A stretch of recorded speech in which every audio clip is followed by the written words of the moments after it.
Ang paksa po natin ngayon mga kapatid ay may pamagat na isang katanungan ito, bakit ako nilikha ng Diyos? Ang mga version ng Biblia na ating gagamitin ay ang Bagong Biblia at King James Version naman ngayon. Bakit ako nilikha ng Diyos? Ang ating aralin mga kapatid, ang pinaka-main verse nito na sasagot sa ating katanungan kung bakit tayo nilikha ng Panginoon Diyos ay dito sa Apocalypse 4:11.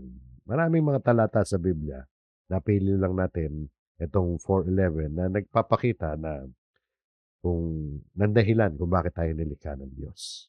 Ito po ang ating pangunahing talata ngayon. Sa Revelation 'to mga kapatid. Ang sabi rito, karapat-dapat ka o Panginoon at Diyos namin, na tumanggap ng kaluwalhatian at karangalan at kapangyarihan, sapagkat nilikha mo ang lahat ng mga bagay at dahil sa iyong kalooban ay nabuhay sila at nalikha. Bagamat nagkaroon na tayo ng mga aralin tungkol sa Revelation, mula chapter 1 hanggang doon sa dulo, ay muli gagamitin natin itong talatang ito para sa ating aralin ngayon na bakit ako nilikha ng Diyos. Pag-aaralan po natin yan mga kapatid. Ngayon, bago yan, alam niyo mga kapatid, maraming tao ang nagtatanong ng ganyang katanungan. At kayo, hindi niyo ba naisip yan minsan? Bakit ka nandito sa ibabaw ng lupa? Bakit ka isinilang? Kasi yung pagkakasilang sa atin, paglikha yan ng Diyos. Paraan niya ng paglikha ng Diyos sa atin. Bakit nga ba ako narito sa lupa? Ano ang layunin ko sa buhay? Ngunit higit sa lahat mga kapatid, mahalagang itanong natin, bakit ako nilikha ng Diyos? O kaya'y bakit nilikha ng Diyos ang mga tao? Maraming iniisip ang tao ng mga opinyon tungkol sa sagot sa tanong na yan kung bakit sila nandito sa lupa. Maraming iniisip ang tao kung bakit siya isinilang sa mundong ito. At marahil kayo meron ding sariling iniisip. Isa na rito, halimbawa, sasampulan ko lang kayo, no? Hindi natin tinutulig sa to, no? Kundi sample lang to sa mga possible na iniisip ng mga tao kung bakit sila naririto sa lupa. Katulad halimbawa, siguro, itong popular na awiting ito na inawit, pinasikat ito ng ating minamahal na singer na si Basil Valdez. Yung awiting ngayon at kailanman. Magandang awitin yun mga kapatid. Kasi sinasabi ko sa inyo, sample lang to, hindi po pagtuligsa. Kundi sample lang to na isa sa mga reason na sinasabi ng tao kung bakit tayo o bakit siya nilikha ng Diyos, kung bakit siya nandito sa mundong ito. Sa isang bahagi ng awiting ito, nung ngayon at kailanman, ito po, yung mga kaedad ko, alam to eh. No, ewan ko lang yung mga kabataan ngayon, pero alam ko, tanyag pa rin to eh. At napakagandang awitin to. May portion doon, mga kapatid. Sa isang stanza doon, ito nakasulat. Ayokong awitin eh. Bibigyan ko sana ng tono, kailang makaka-copyright to tayo. Mabablock ko yung ginagawa natin eh, pag na-copyright tayo. Ang sabi nito, dahil kaya sa'yo, nang maitadhanang ako'y isilang sa mundo, upang sa araw-araw ay siyang makapiling mo, upang ngayon at kailanman ikaw ay mapaglingkuran. Napakagandang lyrics yan, nakakakilig yan mga kapatid, no? Hindi natin pinipintasan ang awiting yan mga kapatid, no? Pero kinukuha nga lang natin ng isang sample. Yan nagpapakita, no? Yung writer niyan, ipinapakita na posible yan ang dahilan na iniisip niya kung bakit siya naririto sa lupa. Yan inaalay niya sa kanyang minamahal eh. Na kung ang diwa niyan, di ba? Kaya ako nandito dahil sa iyo. Para naman yung mapaglingkuran kita sa araw-araw ay makapiling kita. Talagang very sweet, no? Actually, mga kapatid, ako isa sa mga tagahanga ni Basil Valdez at yung awiting yan, ni-request ko pang kantahin yan ng isa sa umawit ng sa kasal namin no misis ko. Maganda kasi yung awiting yan. Nakakakilig ka nga. Ginagalang po natin mga kapatid yung composer ng awit na yan. Marahil meron siyang ibang pakahulugan diyan sa mga salitang yan. Pero kung literally kasi, nakikita natin na para bagang yun ang nakikita niyang dahilan kung bakit siya nandito para dun sa kanyang minamahal. No? So, sample lang yan ha, mga kapatid. Ha? Hindi ako against diyan sa lalo na sa kay Basil Valdez isang kagalang-galang na ano yan na mga awit 'to ng OPM ika nga. Pero mga kapatid, sinampulan ko lang kayo. Marami pang iba yan, yung ibang mga tao. Iniisip nila kaya sila nandito dahil ganitong dahilan, iba naman dahilan na iba. So yun, mga opinion yun. Ginagalang natin o yan. Ngayon naman sa Biblia, tingnan natin ang pagtuturo ng Biblia. Ang Biblia mga kapatid ay nagbibigay ng malinaw na sagot kung bakit tayo nilikha ng Diyos. Hindi lamang tayong mga tao, no, kundi lahat ng mga bagay nilikha ng Diyos, may reason. Merong dakilang dahilan ng Diyos. Ang Diyos, mga kapatid, ay hindi nagkamali at hindi aksidente o nagkataon lamang na siya'y lumikha ng lahat ng mga bagay kasama na tayo, ang tao. May dakilang layunin ng Diyos para sa bawat isa sa atin. At yan, mga kapatid, yung dakilang layunin na yan ay narito sa main verse po natin. Pag-aralan po natin, mga kapatid. Maganda kasi malaman natin kung bakit tayo nag exist dito sa ibabaw ng lupa para makita naman natin yung purpose natin kung bakit tayo narito nabubuhay sa mundong ito. Bakit tayo nilikha ng Diyos? Ito po mga kapatid, sa Apocalypse 4:11 ay makikita po natin ang unang dahilan mula diyan sa talatang yan. Na nilikha ng Diyos ang lahat ng mga bagay dahil sa kalooban. Kalooban, sa English pleasure. Sa King James Version. Sa ibang version ng Bible na English ay will. Will ng Panginoong Diyos. Tingnan niyo mga kapatid. Paano ba isinulat yan? No? Yung, balikan natin yung kanina. Yung binasa natin kanina, sabi diyan, karapat dapat ka, O Panginoon at Diyos namin, na tumanggap ng kaluwalhatian at karangalan at kapangyarihan. Yan mga kapatid, ang eksena diyan, pagbabasahin natin ang konteksto. Ang eksena diyan, yan po ang sinabi ng 24 na matatanda na nasa langit na sila'y nagpatira pa sa harapan ng Panginoon at kanilang inawit. Hindi ko alam kung inawit yan o ni-recite nila, basta yan ang kanilang isinigaw. No? Na karapat dapat ng Panginoon at Diyos namin na tumanggap ng kaluwalhatian at karangalan at kapangyarihan. Yan mga kapatid ay nakita ni Apostol Juan sa Revelation nung pinakita sa kanya yung eksena sa harapan ng trono ng Diyos. So yan ay sumasamba sila sa harapan ng Diyos. Ito mga kapatid ay isang ekspresyon o pagpapahayag ng papuri at pagkilala sa Diyos. Hindi naman ito nangangahulugan na wala siyang kaluwalhatian. Hindi ibig sabihin yan wala siyang karangalan at kapangyarihan na kapag sinabi na tumanggap ng kaluwalhatian, karangalan at kapangyarihan. Ekspresyon mo yan ng pagpupuri nila yan. Yan mga kapatid ay isang pagtitibay na siya lamang ang nararapat tumanggap ng kaluwalhatian, karangalan at kapangyarihan. So mga kapatid, yun po nakita natin. Pero ang tanong nga natin, no, bakit tayo nilikha ng Diyos? Sasagutin niya ng sumunod na mga parirala. Sapagkat kung tatanungin natin, bakit ba? Bakit ba nila sinabi yan? Bakit ba sinabi nila na ang Panginoon Diyos ay karapat-dapat na tumanggap ng kaluwalhatian at karangalan at kapangyarihan? Sa madaling salita, bakit mo sasambahin? Bakit ba nila sinabi na parang ang diwa niyan bakit ba dapat sambahin ang Panginoon Diyos? Ito po mga kapatid, sapagkat nilikha mo ang lahat ng mga bagay. Yun ang dahilan, for thou hast created all things. Ibig sabihin, yun ang dahilan kung bakit pinupuri at niluluwalhati dito sa talatang ito ang Panginoon Diyos. Sapagkat nilikha niya ang lahat ng mga bagay. At kapag sinabing lahat ng mga bagay, mga kapatid, ay kasama na ang mga tao dyan.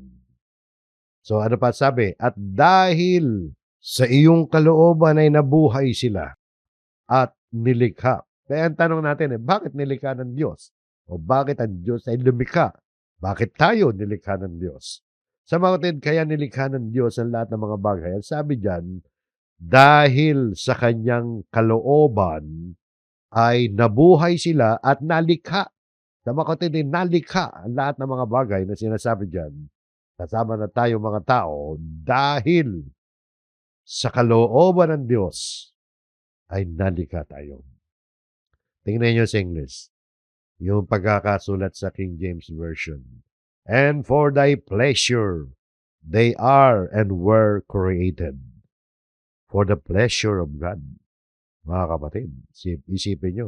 Kung ililiteral natin yung translation mula sa King James Version, and for thy pleasure, they are and were created. Kung literal translation niya sa Tagalog, ganito tatakbo yan eh. At para sa iyong kasiyahan, pleasure, sila ay nalikha at nilikha. Ibig sabihin ay para sa kasiyahan ng Diyos na nalikha niya ang lahat ng mga bagay. Kasama na tayo sa kanyang nilikha. Eto mga kapatid, dapat nating unawain dito na ang pagiging nilikha para sa kasiyahan, yung para sa pleasure ng Diyos, hindi yan yung pleasure na katulad nung ina-apply natin sa atin, sa tao, no? Hindi yan yung, hindi nangangahulugan na yung mga nilikha niya, ang sangkatauhan at lahat ng mga bagay, ay ginawa niya para sa pleasure niya na as in aliwin lang siya, aliwin ang Panginoon, at bigyan siya ng libangan, o para bagang pleasure, para bagang para ma-entertain ang Diyos. Hindi po yan, mga kapatid. Sapagkat, mga kapatid, kahit hindi siya lumikha, kahit wala tayo, mga kapatid, ay hindi naman nalulungkot ang Diyos eh. Ang Diyos kaya niyang mabuhay, tumayo, nang wala tayo. Pero, bagamat ganon, nilikha niya tayo dahil sa kanyang pleasure, sa kanyang will. Will yan sa ibang salin na Ingles. Kaya nga sa Tagalog ay kalooban. So ang Diyos ay malikhain ng Diyos. Creative ang Diyos. At nagbibigay ito sa kanya ng pleasure, ng kasiyahan na lumikha. Nagbibigay sa kanya ng kasiyahan na magkaroon ng ibang mga nilalang na maaring magkaroon ng tunay na kaugnayan sa kanya. Pero hindi yun nangangahulugan na kapag wala yung mga nilalang niya, wala siyang kasiyahan. Hindi po ganun yun, mga kapatid. Laliman pa natin, halukayin pa natin yung salitang pleasure o yung kalooban nito. Na kaya lumikha ang Diyos dahil sa pleasure niya, sa will niya, sa kalooban niya. Ito mga kapatid, dahil sa iyong kalooban, for thy pleasure. Sa pagkakasulat niyan sa wikang Grego, mga kapatid, ay telima. Telima, ano ba ang ibig sabihin ng telima? Alam niyo, kahit hindi tayo marunong ng Greek, pero marunong naman tayo magbasa at gumamit ng computer. So sa sa aid ng technology, nakikita natin ang kaulugan niyan sa wikang Grego. Sapagkat kanina sulat originally sa wikang Grego ang New Testament, di po ba? Mula sa Strong's Greek Dictionary, ang ibig sabihin niyan, ito sa English, no? A determination, properly the thing, that is actively, choice, close in parentheses, specifically purpose, decree, abstractly, volition, or passively inclination, ito, desire, pleasure, will. So, yung salitang telima, pwedeng translate ng desire, pwedeng translate ng pleasure, pwedeng translate na will. Huwag kayong mag-alala mga kapatid. Sa Tagalog ito. No? Isang pagpapasya yan, ibig sabihin. Close in parenthesis, wastong bagay.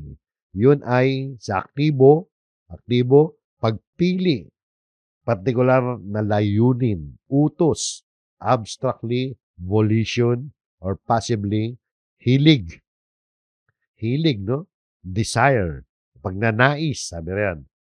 Kasiyahan, kalooban. Yan po yung literal na translation sa Tagalog no sa Strong's Greek Dictionary. Sa mga katuwid, mga kapatid, ang salitang Grego na telima, dito ay isinalin bilang kalooban nga Tumutukoy yan sa layunin, kagustuhan, at mapanlikhang hangarin ng Diyos.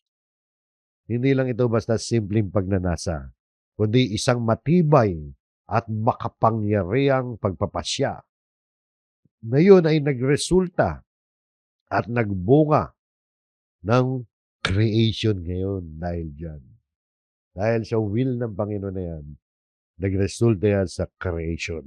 Ang lahat ng bagay ay umiiral hindi dahil sa aksidente, kundi talagang nilayon ng Diyos yan, sinadya ng Diyos.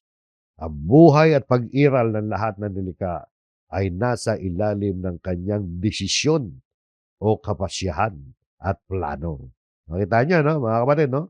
So, ano ang ipinapahiwatig ng salitang Grego na telima sa kontekstong ito? Konting lalim pa ulit, mga kapatid. So, mula sa kaulugan niyan at sa talata ay nakikita natin na number 1, ang Diyos ang pinagmulan ng lahat ng nilikha. Ibig sabihin ng lahat ng mga bagay ay umiiral, hindi dahil sa aksidente, kundi dahil sa sadyang hangarin at plano ng Diyos. May plano ang Diyos eh. Hindi lang basta libangan yan. Libangan hindi. At number 2,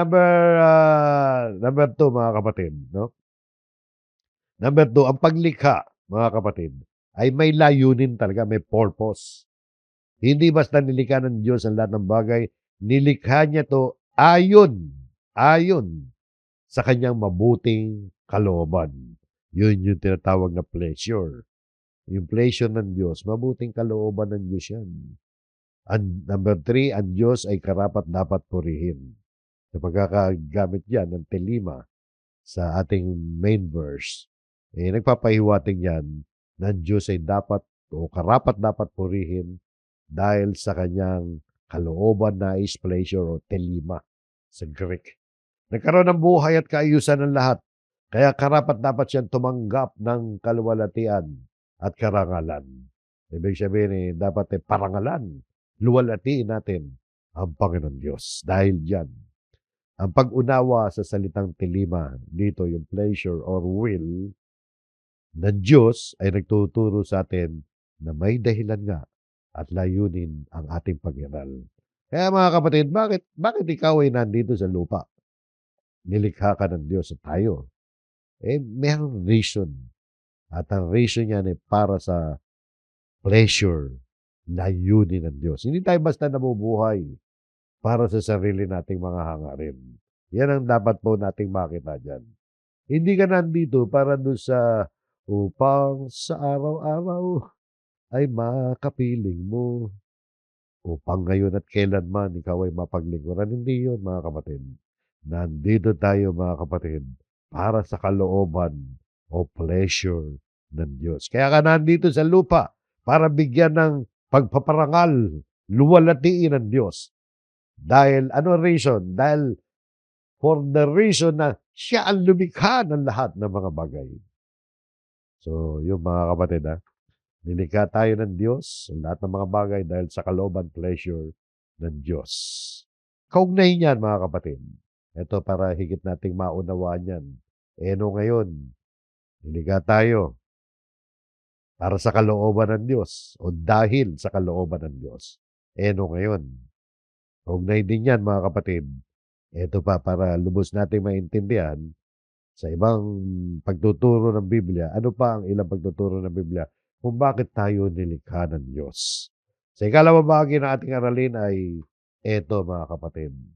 Bakit ako nilikha ng Diyos? Para sa kaluwalhatian ng Diyos. For the glory of God, mga kapatid. Ang kaluwalhatian ng Diyos ay isang malalim na konsepto sa Biblia.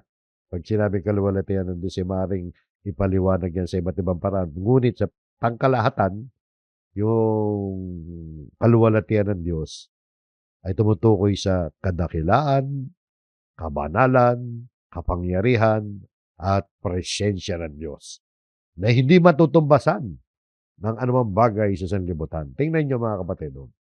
Sa Isaiah 43:11, bawat tinatawag sa aking pangalan, sabi ng Panginoon Diyos yan sa pamamagitan ng Propeta Isaiah, Bawat tinatawag sa aking pangalan, sila na aking nilikha ay para sa aking kaluwalhatian. For I have created him for my glory. Him, no? Him. May tinutukoy kasi yan eh. Yung sino ba yung him dyan? Mamaya. Oo, yaong aking inanyuan. Oo, yaong aking ginawa. Para daw saan?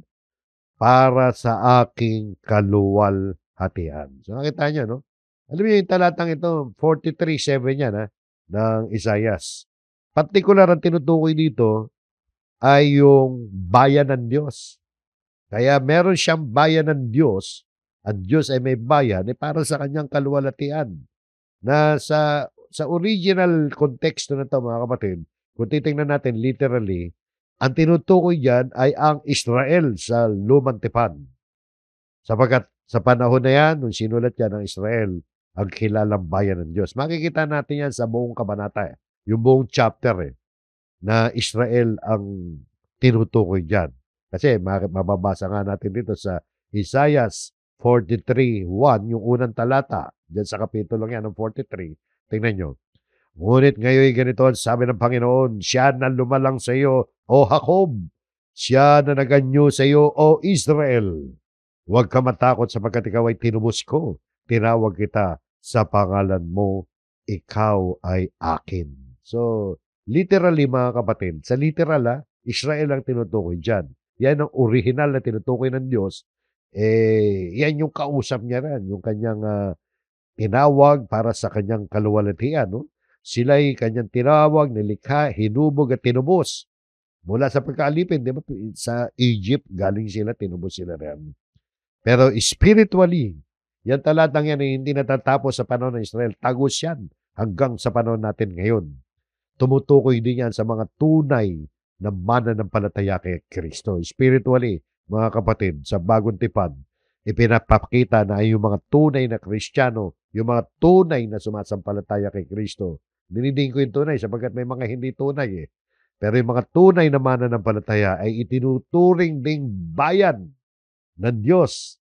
Kaya nasabi natin, yung talatang yan, yung sa Isaias, yung binasa natin kanina, ito, balikan natin, itong sila na aking nilikha ay para sa aking kaluwalhatian, may kasama tayo dyan mga kapatid.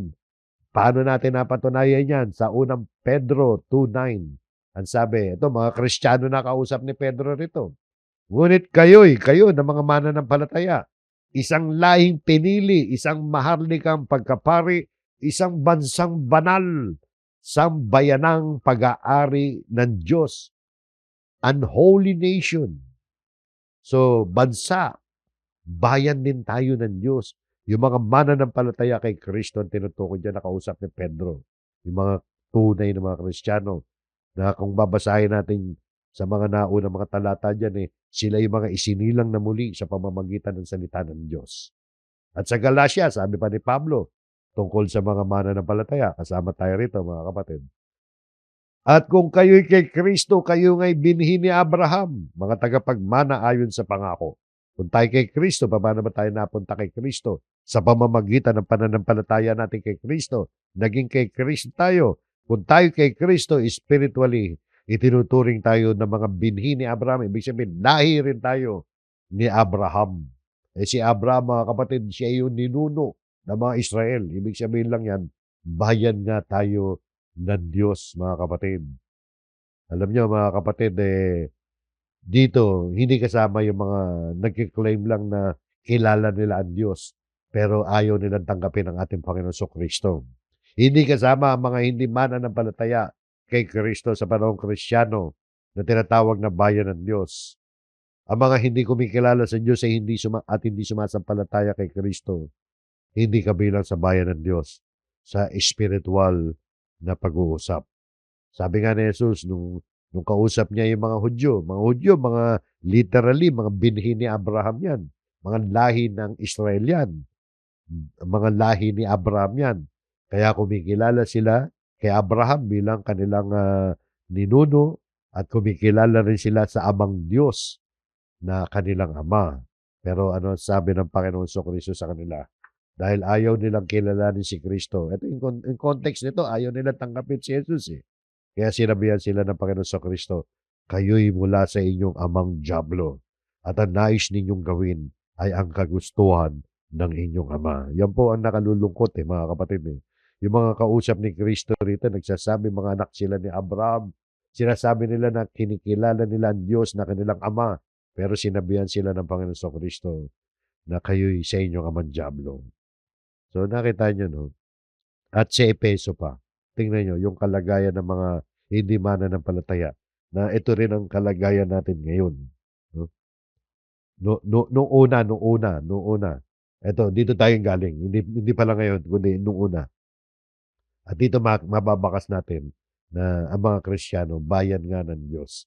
Tingnan niyo, na ng panahong iyon, yung sinasabi panahong iyon, yung nakaraang panahon na hindi ka pa nananampalataya. Hindi pa sila nananampalataya. Kayo ay walang Kristo. Hindi pa nila kilala si Kristo. Hindi sila nananampalataya. Hiwalay sa pagiging mamamayan ng Israel. At mga dayuhan sa mga tipan ng pangako, walang pag-asa at walang Diyos sa sanlibutan. So, nakita nyo mga kapatid, no? Kaya, yung sinasabi rito, balikan natin sa 43:7. Sabi, hiwalay sa pagiging mamamayan ng Israel kapag ikaw ay wala kay Kristo. Di ba? Malinaw? Kayo ay walang Kristo noon yan, noong hindi pa sila nananampalataya. Hiwalay sa pagiging mamamayan ng Israel. Sa mga kapatid, nakakasama ka sa pagiging mamamayan ng Israel kapag ikaw ay na kay Kristo. Paano ka mapupunta kay Kristo kapag ikaw ay sumasampalataya sa Kanya? Di ba? Kaya yung tinutukoy dito mga kapatid sa kaninang binasa natin, sila na aking nilikha ay para sa aking kaluwalhatian. Yan mga kapatid, ang mga Kristiyano. Kung mapapansin din ninyo mga kapatid, sinabi nga dyan, bawat tinawag sa aking pangalan. Yung mga tunay na mga mananampalataya sa maraming mga talata ng bagong tipan ay tinawag din ng mga tinawag ng Diyos kay Kristo. Mababasa natin yan sa Roma, Corinto, Thessalonica, at sa John. Yung tayo mga tinawag sa pangalan ng Diyos. So, hindi ito sumasaklaw sa mga hindi mananampalataya dahil sila ay hindi kabilang sa spiritual na bayan. Kaya ang sino man, mga kapatid, ang sino mang tinawag sa pangalan ng Diyos, sa Diyos yan. At ang layunin ng kanilang pagkakalikha, ano sabi diyan sa talata? Sila na aking nilikha ay para sa aking kaluwalhatian. Kaya mga kapatid, bakit ka nandito? At lalo na, dagdagan natin ang tanong, bakit ka naging mananampalataya? Para sa kaluwalhatian ng Diyos.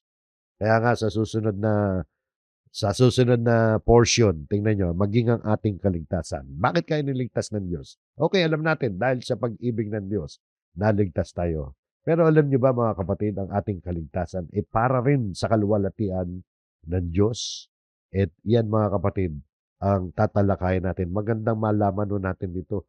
Ito para magkaroon tayo ng pagpapahalaga sa ating pag-iral dito sa mundong ito. Na tayo ay umiiral dito, isinilang sa mundong ito para magbigay ng kaluwalhatian sa Diyos. Kasi maging yung pagkakatawag sa atin ay para luwalhatiin natin ang Diyos. Ang ating kaligtasan ay para sa kaluwalhatian ng Diyos. Dito makikita po natin ang ilang mga punto. 4 to. Sinugo si Jesus upang bigyan ng kaluwalhatian ang Diyos. Isipin niyo mga kapatid, sinugo. Kaya sinugo si Jesus, di ba? Para ang sino man sa kanya ay sumampalataya ay magkamit ng kaligtasan, huwag mapama kundi magkaroon ng buhay na walang hanggan. Pero alam niyo ba na kaya sinugo ang Panginoon Kristo, bukod sa kapakinabangan natin, para maluwalhati ang Diyos. Mababasa natin yan sa 61:3 ng Isaias. Propesiya to, line up ng mga propesiya tungkol sa ating Panginoon Kristo. Alam niyo mga kapatid, pakinggan niyo mabuti ito. No? Ito yung Bible study, no? Para malawak ang ating kaalaman tungkol sa salita ng Diyos. Itong babasahin natin dito sa Isaiah 61:1 hanggang 3. Alam niyo ba, binasa yan mismo ng Panginoon Kristo nung siya ay nandito pa sa lupa, nung siya ay pumasok sa sinagoga, yung pinagpupulungan ng mga Hudyo, nung siya ay nasa Nazareth, nung nangangaral pa siya rito. Mababasa natin yung pangyayari dito sa Lucas 4:16 hanggang 21. Na dito sa 4:16 hanggang 21, tingnan nyo, binasa ng Panginoong Hesukristo yung nasa Isaias. Mamaya babasahin natin yung nasa Isaias, 61. Pero dito muna, para makita nyo kung paano ginagamit ng Panginoong Hesukristo ang salita ng Diyos at ang Panginoong Hesukristo ay naging katuparan ng mga propesiya sa Biblia. Gaya nito, mga kapatid, sa Isaias. Pero ito, nung siya'y nangangaral sa lupa, dumating siya sa Nazareth na kanyang nilakhan. Siya'y pumasok sa sinagoga ng araw ng Sabat tulad ng kanyang nakaugalian at tumindig siya upang bumasa. So bumasa siya ron, no? At ibinigay sa kanya ang aklat ni Propeta Isaias. Inabutan siya ng aklat, naka-scroll pa yon, yung aklat ni Isaias. Binuksan niya ang aklat at natagpuan ang dako na kung saan ay nasusulat. Ito, binasa niya. Ang sabi niya, ang sabi pala, mga kapatid, yung binasa ng Panginoon Kristo. Nakasulat daw sa Isaias, ang Espiritu ng Panginoon ay nasa akin, sapagkat ako'y hinirang niya upang ipangaral ng magandang balita sa mga dukha.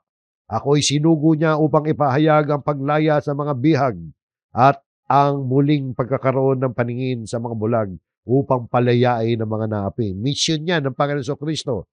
Nakasulat niya sa Isaias na babasahin din natin mamaya. So yan ang gagawin daw ng Panginoon. Hindi na natin didedali. Pinapakita ko lang sa inyo na ginamit niya ng Panginoon Kristo. Sabi pa, upang ipahayag ang taon ng biyaya mula sa Panginoon. Nabasa na ng Panginoon yan. Nasa sinagoga siya, marami nakikinig sa kanya. Isinara niya ang aklat. Isinauli ito sa tagapaglingkod at naupo. Naupo siya. At ang mga mata ng lahat ng nasa sinagoga ay nakatutok sa kanya. Ibig sabihin, inaabangan siya ng mga tao. Ano kaya sasabihin nito pagkatapos basahin? Sabi niya, at siya'y nagsimulang magsabi sa kanila, ngayoy naganap ang kasulatang ito sa inyong pandinig. Ibig sabihin, mga kapatid, parang sinasabi lang ng Panginoon Kristo, ako ang naging katuparan ng propesiyang yan. So, kita nyo? Tapos nun, at sabi nito, teka, parang inulit no. So, balikan natin sa Isaias. Tingnan nyo. Sa Isaiah 61:3, yung pangyayaring yan, ito yung binasa ng Panginoon. Verse 1 hanggang 3. Yung 3, hindi niya nabasa. Makikita nyo kung ano yung pagkakaiba. Ito yung nakasulat din sa Lucas, kanina. 61 to, ng Isaias. Sabi nito, ang Espiritu ng Panginoon Diyos ay sumasa akin, sapagkat tinirang ako ng Panginoon upang ipangaral ang mabuting balita sa inaapi. Kanyang sinugo ako upang magpagaling ng mga bagbag na puso, upang magpahayag ng kalayaan sa mga bihag at buksan ang bilangguan sa mga bilanggo. Di ba? Kadiwa yan sa Lucas kanina. Upang ihayag ang kalugod-lugod na taon ng Panginoon at ang araw ng pagiganti ng ating Diyos upang aliwin ang lahat ng tumatangis. May singit lang dito na at ang araw ng pagiganti ng ating Diyos. Kasi pag-uhukom yan. Ngayon, kung titingnan natin dito mga kapatid, hanggang dyan lang yung binasa ng Panginoon sa Kristo. Kung itutuloy natin yan sa verse 3, mga dahilan kung bakit sinugo si Kristo. Ito pa ang dahilan na hindi naman nabasa ng Panginoon sa Kristo doon sa Lucas. Upang pagkalooban sila na tumatangi sa Sion, upang bigyan sila ng putong na bulaklak sa halip na mga abo. Sa halip na pagtangis ay langis ng kagalakan. Sa halip na lupaypay na diwa ay damit ng kapurihan, upang sila'y matawag sa mga punong kahoy ng katwiran. Ang pananim ng Panginoon upang siya'y bigyan ng kaluwalhatian. Nakita niyo, no? Ang dami, ang haba ng binasa natin Naglalaman ng purpose kung bakit si Kristo ay isinugo. At bandang huli, mga kapatid, upang siya'y bigyan ng kaluwalhatian. Ibig sabihin, upang bigyan ng kaluwalhatian ang Amang Diyos. Kaya nabanggit lahat niya mahabang talata na binasa natin. Itong 61:3, doon na natin nilagyan ng English Masyado masikip na, haba kasi, no? Okay na rin yan. Tingnan niyo na lang kung gusto niya ng English. So yan, nakita niyo, no? Yung pagkakasugo kay Kristo, sinabi lahat upang. Bandang uli, upang siya'y bigyan ng kaluwalhatian. Doon patungo yan So, yung ating kaligtasan ay para sa kaluwalhatian ng Diyos dahil si Jesus ay sinugo ng Diyos upang bigyan ng kaluwalhatian ng Diyos. So sa pagliligtas ng Panginoon Kristo, mga kapatid, ang ultimate na purpose niyan ay para maluwalhati ang Diyos. Nakita niyo mga kapatid, no? Talagang lahat ng bagay ay para sa Diyos, para sa kanyang ikararangal at kaluwalhatian. Katulad nito, yung ikalawang dahilan natin, o ikalawang punto, under nung ang ating kaligtasan ay para sa kaluwalhatian ng Diyos.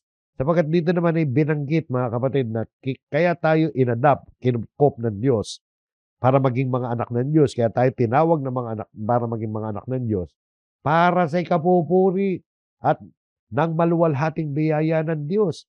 Mababasa po natin yan sa Efeso 1:5 hanggang 6. Ito, bakit ka ba naging anak ng Diyos? Sa pamamagitan ng pananampalataya kay Kristo, di ba? Naging mga anak tayo ng Diyos. Pero alam nyo ba, yan ay para sa, okay, para sa salvation natin, pero para yan sa ikapupuri na maluwalhating biyaya ng Diyos. Sa Efeso 1:5 hanggang 6, tayo itinalaga sa pagkukupkop upang maging kanyang mga anak sa pamamagitan ni Jesucristo, ayon sa kabutihan ng kanyang kalooban. Na naganap yan ayon sa kabutihan, sa pleasure. Pleasure, plano ng Diyos yan, mga kapatid, hindi po aksidente yan. Bakit? Bakit maginawa yan? Para sa ikapupuri ng kanyang maluwalhating biyaya na ipinagkaloob niya ng walang bayad sa atin sa pamamagitan ng minamahal. Minamahal si Jesus yan.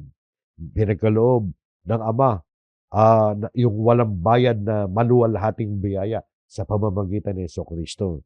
Pero nangyari lahat yan para sa ikapupuri ng kanyang maluwalhating biyaya. So nakita nyo, no? Para sa kapurihan ng Diyos. Kaya pala tayo ginawang mga anak ng Diyos. Hindi lamang para maligtas tayo, hindi lamang para sa sarili nating kapakinabangan, kundi para bandang dulo niyan, mga kapatid, ang sukdulang layunin niyan ay maluwalhati ang Panginoon Diyos. So yan po, mga kapatid. At ang susunod na punto natin tungkol dyan ay yung kaligtasan natin ay para sa kaluwalhatian ng Diyos dahil tayo ay naligtas para makapabuhay tayo, mabuhay tayo ng maayos dito, mabuhay rin tayo spiritually at magkaroon ng walang hanggang buhay. Sabi nito, number 3 natin ay upang mabuhay tayo upang purihin ang kaluwalhatian ng Diyos. Yung kaluwalhatian ng Diyos, dapat pinupuri natin. Yung kanyang kataasan, yung kanyang maringal, kaningningan, kaluwalhatian, di ba? Sa Efeso 1:11 hanggang 12, makikita nyo pa rin, no? Isa sa maraming mga talata, maraming talata, mga kapatid, na nagtuturo ng ganyan mga diwa. Yung talagang dapat nating papurihan ang kaluwalhatian ng Panginoon Diyos. Katulad nito, sa Efeso 1:11 hanggang 12, sa Kanya ay tumanggap din tayo ng isang mana. Kay Kristo, tumanggap daw tayo ng isang mana na itinalaga ng una pa ayon sa layunin niya na gumagawa ng lahat ng mga bagay ayon sa kanyang pasya at kalooban. Tingnan niyo yung talatang to, no? Itinalaga na ng Diyos nung una pa yan. Plano ng Diyos nung una pa yan, mga kapatid, na tayo tumanggap ng mga inheritance, mamanahin natin sa walang hanggan yan. Na yan ay naganap ayon sa layunin niya. Layunin niya na gumagawa ng lahat ng mga bagay. Ibig sabihin, ayon sa layunin ng Diyos. Ayon sa kanyang pasya at kalooban. So, hindi aksidente yan. Nagpapakita yan na yan ang gusto ng Diyos na mangyari sa atin. No? Upang tayo na unang umasa kay Kristo ay mabuhay upang purihin ang kanyang kaluwalhatian para sa kapurihan ng Diyos, mga kapatid. Kaya tayo naligtas. Kaya tayo ay mabuhay upang tayo mabuhay. O kaya nabuhay tayo upang purihin ang kanyang kaluwalhatian. Kaya ka nandito sa lupa. Kaya tayo nandito. Kaya tayo isinilang para purihin ang kaluwalhatian ng Diyos. Kaya lahat ng ginagawa natin dapat sa ikapupuri at sa ikararangal ng Panginoon Diyos. Yan ang purpose natin, mga kapatid. Yan ang dapat na nakikita natin dito sa maraming talatang binabasa natin. Ito pa, mga kapatid, ika-4, ang pagtubo sa ating ang pagtubo sa atin ni Jesus. Tama na yung spelling, meron G, no? ano yan, ang pagtubos sa atin ni Jesus ay para sa ikapupuri ng kaluwalhatian ng Diyos. Yan ay mababasa natin sa Efeso. Tuloy-tuloy lang sa Efeso, no? 1:13 hanggang 14 naman tayo. Tingnan nyo, ha? Ito ay maging sa pagbibigay sa atin ng Holy Spirit, eh. Para sa ikaluluwalhati din ng Diyos yun, eh. At sabi nito, sa Kanya kayo rin naman na nakarinig ng salita ng katotohanan, ang ebanghelyo ng inyong kaligtasan at kayo na sumampalataya sa Kanya. Kay Kristo yan, ha? Ibig sabihin, nakarinig tayo ng salita ng katotohanan, ng gospel ng ating kaligtasan, tapos nung nagkaroon tayo ng pananampalataya, ay tinatakan ng ipinangakong Espiritu Santo. So, tinatakan tayo ng ipinangakong Espiritu Santo. Ano ang kahalagahan ng pagkakatatak sa atin ng ipinangakong Espiritu Santo? Ang sabi sa sumunod na talata, siya, ibig sabihin ng Holy Spirit, ang katibayan ng ating mana. Yan yung pagtatatak, mga kapatid, eh. Yung pagbibigay yan ng parang paunang bayad o kaya garansya o kaya selyo na selyo ng pangako yan. Ibig sabihin, matibay yan. May, kumbaga, certificate. Certificate of promise of God yan, mga kapatid. Parang ganon, yung Espiritu Santo na binigay sa atin. Siya, ibig sabihin ng Holy Spirit, ang katibayan yan ng ating mana hanggang sa ikatutubos ng pag-aari sa ikapupuri ng kanyang kaluwalhatian. Isipin nga ninyo, no? Ang purpose sa ikapupuri ng kanyang kaluwalhatian. Kaya yung pagtubos sa atin ni Jesus, dahil nakapakinig tayo ng ebanghelyo, ng salita ng Diyos, at nagkaroon tayo ng pananampalataya, tinatakan tayo ng Holy Spirit. So natubos tayo. Yan para sa ikapupuri ng kaluwalhatian ng Diyos. So yan po mga kapatid, yung para sa kaluwalhatian ng Diyos. Kaya yan mga kapatid, naway maging malinaw sa atin yan. Bakit ka nandito sa mundo, kapatid? Bakit ka isinilang ng tatay at nanay mo? Para luwalhatiin mo ang Diyos. Para purihin mo ang Diyos. Yun ang katotohanan yan, mga kapatid. Yan talaga ang reason. Kung bakit tayo nilikha ng Diyos. Alam mo yun, nilikha ng Diyos ang lahat ng mga bagay para sa kanyang purpose. Napahiwalay ang tao dahil sa kasalanan, pero ibinalik tayo ng Diyos sa pamamagitan ng Jesucristo para maluwalhati natin ang Diyos. Maging karapat-dapat tayo ang sa ganun ay maluwalhati natin ang Panginoon Diyos. O kaya paano natin ngayon i-apply sa buhay itong katotohanan ito na ating napag-aralan?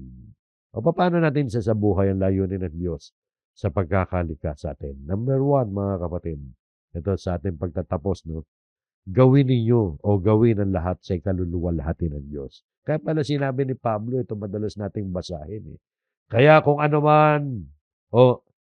kayo man ay kumakain, umiinom o ano man ang inyong ginagawa, gawin ninyo ang lahat sa ikaluluwalhati ng Diyos. So nakita nyo, no?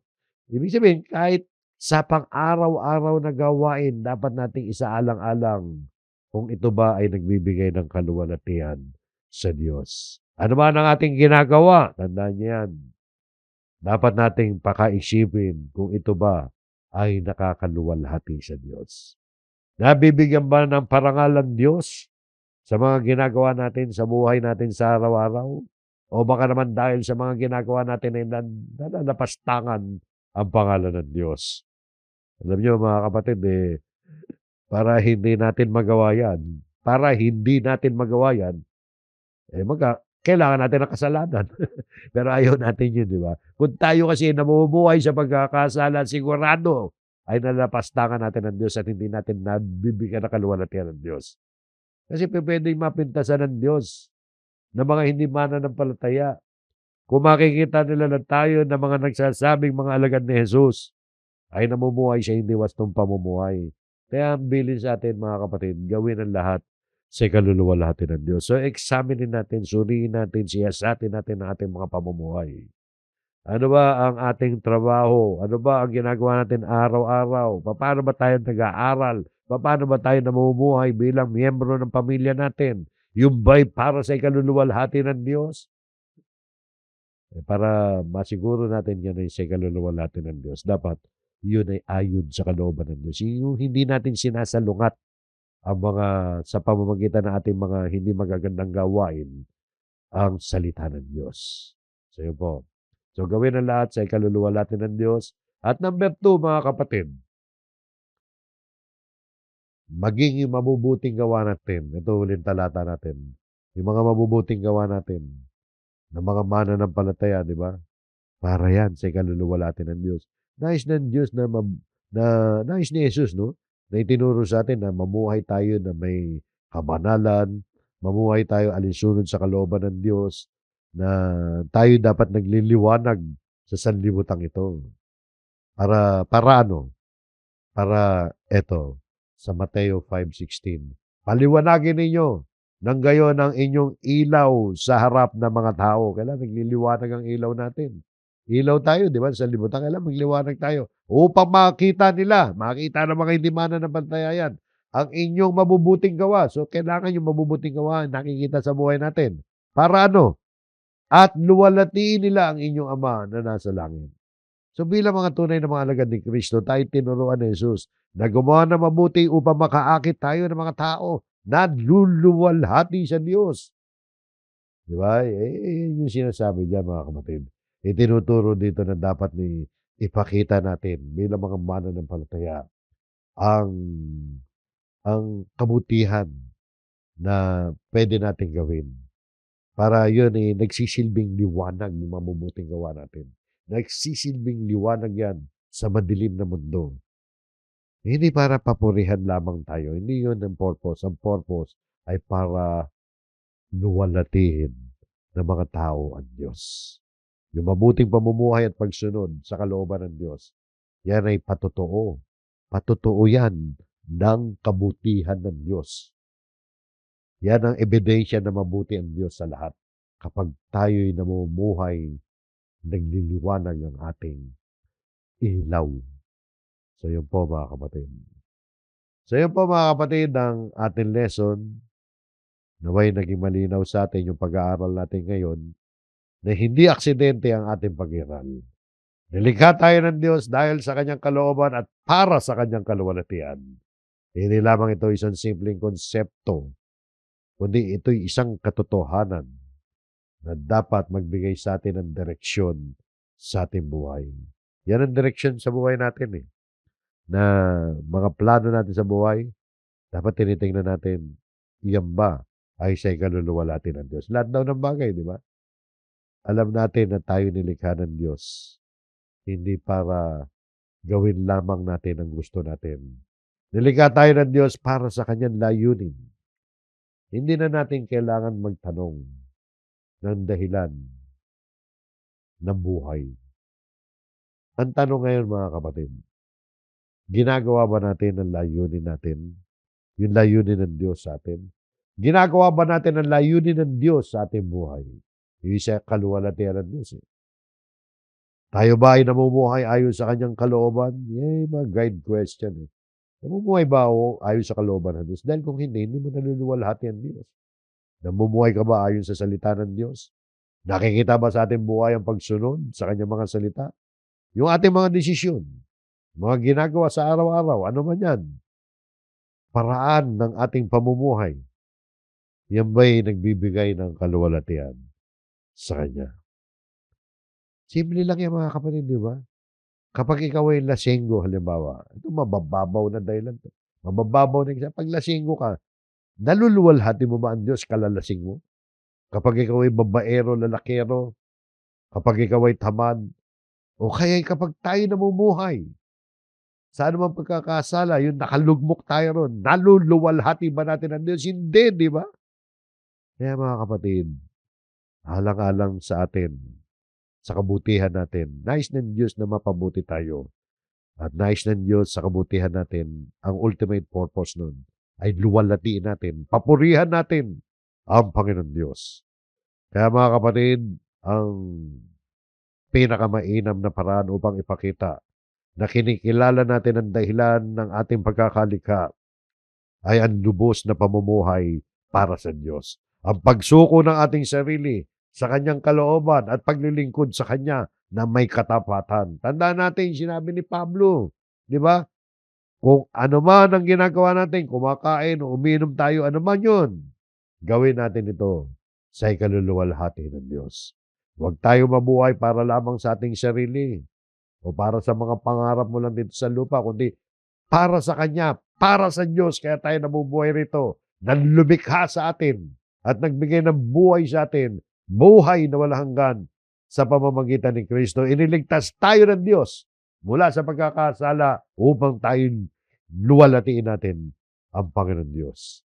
Purihin natin ang Panginoon sa ating buhay, hindi lang sa salita, kundi sa ating mga ginagawa, sa ating pagsunod at sa buong puso nating paglilingkod sa Kanya. So sa Diyos ang lahat ng papuri at kaluwalhatian. Hanggang diyan mga kapatid, maraming salamat. Naway pinagpala tayo ng ating aralin. Tayo po'y muling manalangin.